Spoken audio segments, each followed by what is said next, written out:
Hi, thank you for joining me today. We're reading A Course in Miracles, the Daily Lessons, and today we're on Workbook Lesson 185. I want the peace of God. I want the peace of God. To say these words is nothing, but to mean these words is everything.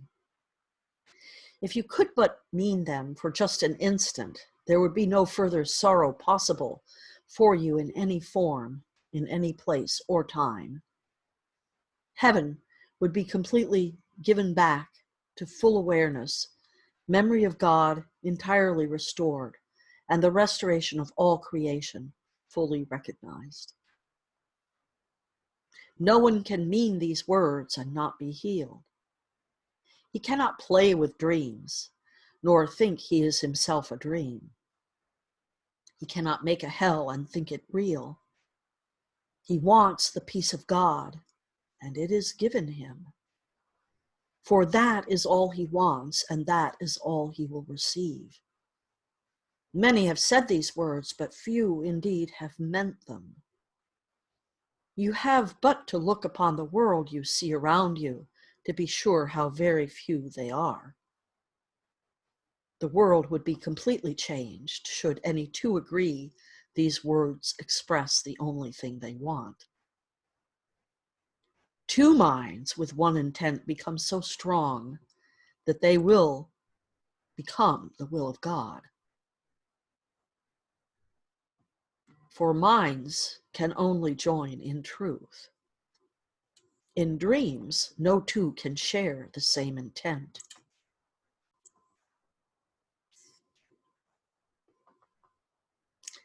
In dreams, no two can share the same intent. To each, the hero of the dream is different, the outcome wanted, but not the same for both.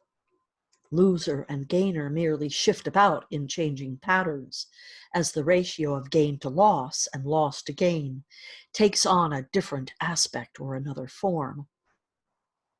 Yet compromise alone a dream can bring. Sometimes it takes the form of union, but only the form. The meaning must escape the dream, for compromising is the goal of dreaming. Minds cannot unite in dreams. They merely bargain.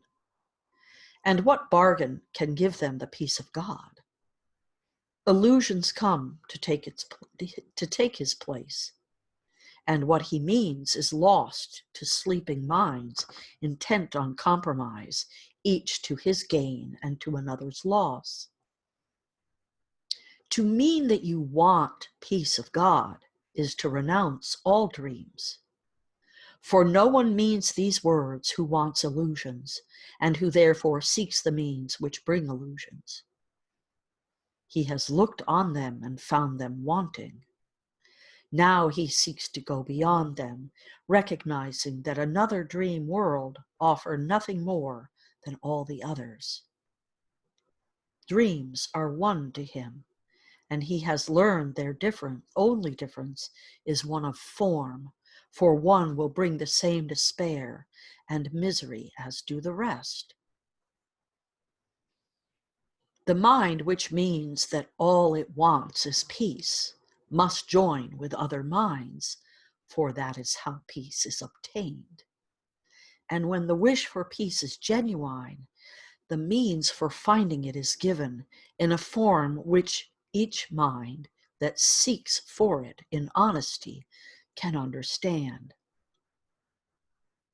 Whatever form the lessons take is planned for him in such a way that he cannot mistake it if his asking is sincere. But if he asks without sincerity, there is no form in which the lesson will meet with acceptance and be truly learned. Let us today devote our practicing to recognizing that we really do mean the words we say. We want the peace of God. This is no idle wish. These words do not request another dream be given us. They do not ask for compromise, nor try to make another bargain in the hope that there may be yet one that can succeed where all the rest have failed. To mean these words acknowledges illusions are in vain, requesting the eternal in the place of shifting dreams, which seem to change in what they offer, but are one in nothingness. Today, devote your practice periods to careful searching of your mind to find the dreams you cherish still. What do you ask for in your heart? Forget the words you use in making your requests. Consider but what you believe will comfort you and bring you happiness. But be not dismayed by lingering illusions, for their form is not what matters now. Let not some dreams be more acceptable, reserving shame and secrecy for others. They are one, and being one should question. One question should be asked of all of them. Is this what I would have in place of heaven and the peace of God? This is the choice you make. Be not deceived that it is otherwise. No compromise is possible in this. You choose God's peace, or you have asked for dreams, and dreams will come as you requested them. Yet will God's peace come just as certainly, and to remain with you forever. It will not be gone with every twist and turning of the road, to reappear unrecognized in forms which shift and change with every step you take. You want the peace of God, and so do all who seem to seek for dreams. For them as well as yourself, you ask but this when you make your request, with deep sincerity.